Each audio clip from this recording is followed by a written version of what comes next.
The Wild Robot Escapes by Peter Brown. Chapter 51, The Airship.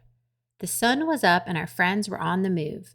They were traveling quickly and quietly along a narrow strip of forest that cut between vast crop fields. If not for that nagging fear of being spotted, it would have been a very pleasant hike. Wind whispered through the leaves, insects hummed and chirped, farm machines rumbled in the distance. And then there came a new sound, a buzzing sound. Our friends hid in the underbrush as an airship rose up from the horizon ahead of them.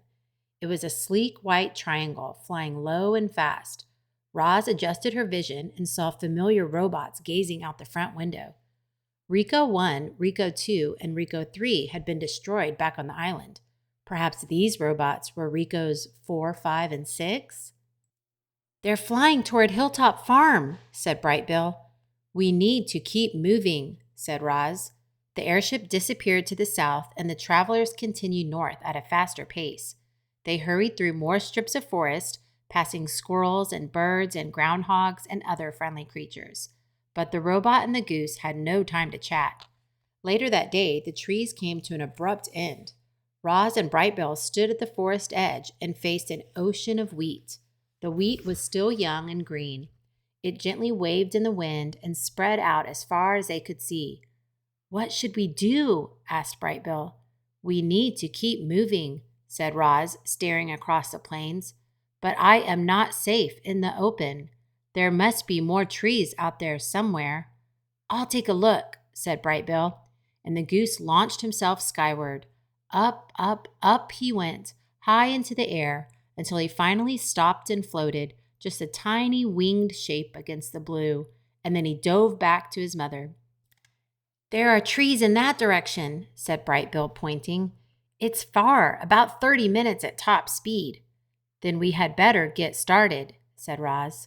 Our friends burst out from the underbrush, the robot sprinting through the field, the goose flying by her side. Roz had to concentrate to keep from slipping in the soft, muddy soil, but she stomped on, and far ahead, another line of trees slowly climbed into view. Brightbill suddenly swooped up and out of sight as his mother kept running. Then he lowered back down beside her and squawked, "The airship is returning!" Behind them, a tiny white triangle rose up from the horizon. It was growing larger and louder by the second.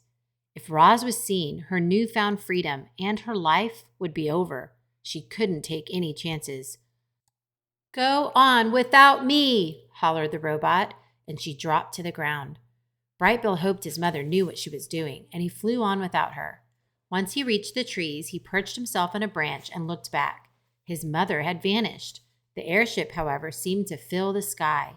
Its shadow flitted across the ground where Roz had just been. But the ship didn't see her, and it detected no electronic signal, so it kept going, racing above the trees and over the next field. Its engine noise gradually faded, and it disappeared to the north. "You can come out, Ma," squawked Brightbill from his branch. A column of wheat stood up in the field. The robot had rushed her camouflage, and it crumbled off her body when she started to march. As she approached the trees, Roz looked at Brightbill in the branches and said, "We need to keep moving."